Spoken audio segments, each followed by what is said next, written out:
देखिए, जो आदमी बीजेपी विचारधारा का होता है, आज बीजेपी विचारधारा का है, वो अपने प्रचार भी करेगा, क्षेत्र में रहेगा भी और बीजेपी के लिए काम भी करेगा। और बीजेपी के लिए इस वक्त ऐसा देश के ऊपर संकट है कि बीजेपी के लिए काम नहीं करने पर ये जो नौरगढ़ क्षेत्र में खतरा मंडरा रहा है, उससे मुक्ति पाने के लिए बीजेपी का प्रचार करना और बीजेपी में आस्था रखना ये जरूरी भी है। 2023 दिसंबर में होने वाले विधानसभा में क्या आप भी अपना भाग्य आजमाएंगे क्या? ये सारी चीज़ें पार्टी पे होती है। जो भी हमारे 10-15 सरपंच हैं, पंचायत समिति मेंबर्स भी हैं, 2 दिन से लगातार बीजेपी के लिए ये कर रहे हैं कि बीजेपी मजबूत हो। और आप एक थोड़ी उम्मीदवार आदमी होने के नाते बीजेपी के लिए आप हमारे साथ जुटिए और सारा करिए, ताकि बीजेपी और भी अगर आपका पुराना तजुर्बा मानते हैं उसके हिसाब से थोड़ा बहुत हमें सबल मिले। इसलिए 2 दिन से है इनकी भावना, इनका जो आग्रह है उनका मैं पूर्ण आदर करता हूं और बीजेपी के लिए समर्पित हूं। और जो पार्टी आदेश और यहाँ की जनता जो भी आदेश देगी उस आदमी को आदेश को ठुकराना मेरे लिए पॉसिबल भी नहीं है। बाकी का सबसे बड़ा काम मेरा ये है कि बीजेपी को मजबूत करना, बीजेपी के सिपाही के रूप में काम करना। और जो मौजूदा हालत नौलगढ़ की है वो बीजेपी से ही हालात सुधर सकते हैं और ये जो इस तरीके का राज है उससे मुक्ति मिल सकती है। इसलिए बीजेपी में आस्था, ये भाई लोग सारे भावनात्मक मेरे साथ सदा रहे हैं और आज भी इनका काफ़ी सहयोग और वो चीज़ है। ये जैसी भावना मेरे प्रति प्रकट करते हैं तो इनको नकारा भी नहीं जा सकता इस चीज़ के लिए, और बीजेपी के लिए हैं। और ये भाई लोग लगे हुए हैं, जिसको भी पार्टी आदेश देगी वो ये आदमी दिसंबर 23 के अंदर पहुंचेगा। उसके लिए मेरी जरूरत नहीं है, पार्टी जिसको आदेश देगी और जनता जिसको स्वीकारेगी। नहीं, आप जनसंपर्क अभियान टिकट मिलने के बाद में शुरू करोगे या 1-2 दिन में शुरू करोगे? सवाल ये कि बीजेपी का जनसंपर्क अभियान है वो चालू है और जो हमारे बीजेपी के कार्यकर्ता हैं वो उसमें लगे हुए हैं। जहाँ जहाँ बीजेपी के लिए होगा वो जनसंपर्क आज भी कर रहे हैं और आगे भी करेंगे।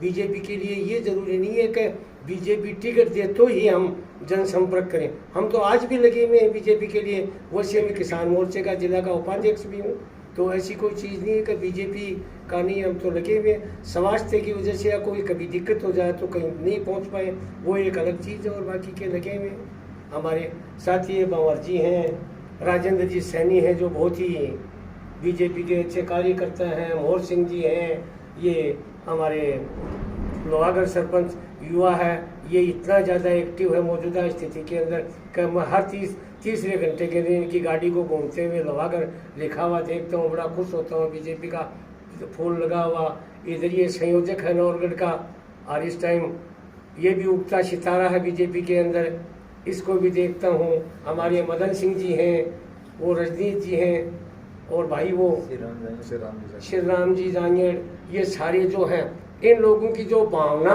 बीजेपी के प्रति है और इनको कोई ऐसा महसूस हुआ कि अगर आप आने पर और ज़्यादा सबल मिलता है तो इन लोगों की जो भावना उनका आदर कर रहे हैं और जिसको जो पार्टी आदेश देगी वो जरूर सोचा जाएगा। जो प्रतिनिधि मैदान में हैं उनके बारे में कुछ क्या बताया कि बीजेपी नहीं, वो बीजेपी के कर्मठ कार्यकर्ता हैं और बीजेपी के लिए काम कर रहे हैं, अच्छे युवा हैं और वो दौड़ लगा रहे हैं। पार्टी क्या निर्णय करती है वो पार्टी के ऊपर है और जनता पे है। बाकी की वो आदमी काम मेहनत कर रहे हैं और मेहनत का हर आदमी फल भी चाहता है मिले, उसमें कोई दिक्कत नहीं। वो सारे कैंडिडेट अच्छे हैं और बीजेपी के लिए बहुत ही ईमानदारी से काम कर रहे हैं। वहाँ 7-8 सरपंच आपके साथ हैं? 7-8 नहीं, कई सरपंच, 12-13 सरपंच भी हैं, पंचायत समिति मेंबर्स भी हैं और भी कई हैं। सरपंचों का साथ का मतलब ये नहीं है, इनका ये है कि बीजेपी को अपन और मजबूत करें। तो जैसे हमारे ये सैनी जी बैठे हैं, हम बैठे हैं, तो हमसे तो ये कोई पुराना तजुर्बा ले रहे हैं और हमारे से कोई इनके लिए ये युवा पीढ़ी इसके लिए कुछ बन पड़ेगा, उसके लिए हम तो तत्पर तैयार हैं। और जो हमें जिम्मेदारी देंगे बुजुर्गों को, वो जिम्मेदारी भी इनकी कैसे ठुकराएंगे, उनकी भावनाओं का आदर करेंगे। जब इनकी भावनाओं को सही रखेंगे जब भी तो बीजेपी की विजय होगी। सरकार के द्वारा राहत कैंप शुरू किए जा रहे हैं, लेकिन पटवारी और ग्राम सेवक हड़ताल में कहाँ तक ये क्या रहेगा इनमें? नहीं, मुझे बताइए कि इनका 4.5 साल के करीब इनका शासन चलता आ रहा है, इनके हड़ताल के अंदर कब नहीं रहे। कभी ये खुद हड़ताल पर चले जाते हैं, कभी इनके कर्मचारी हड़ताल पर चले जाते हैं, कभी इनका जो ऊपर का जो तामझाम है वो यात्रा में निकल जाता है। इनका जो काम ये रहा, काम कब किया है जो आप ये चीज़ पूछ रहे हो कि भाई ये हड़ताल पर चले जाएंगे तो इनके क्या कैंप होंगे और क्या अभियान चलेगा। क्या पायलट और गहलोत के बीच जो मतभेद चल रहा है उनके बीच? नहीं, ये उनका अंदरूनी मामला है, ये उनका अंदरूनी मामला है। ये क्या है कि सारे एक से चट्टे मट्टे हैं। मुझे तो सीधा सवाल आपसे यही है कि ऐसी क्या कमियां रहेगी, ऐसे क्या कारण रहेगी आज तक नवलगढ़ में जो भाजपा है वो नहीं आ पाई? नहीं, सवाल ये है कि कमियों की ओर देखें तो नवलगढ़ सदा बहुत ही शांत एरिया रहा है और जो आदमी आया उसके ही विचारों के अंदर बहकाव में आकर के ये चलते रहे हैं। ये बहुत ही ज़्यादा कोई अंदर से उठाना घात ये चीज़ नहीं है।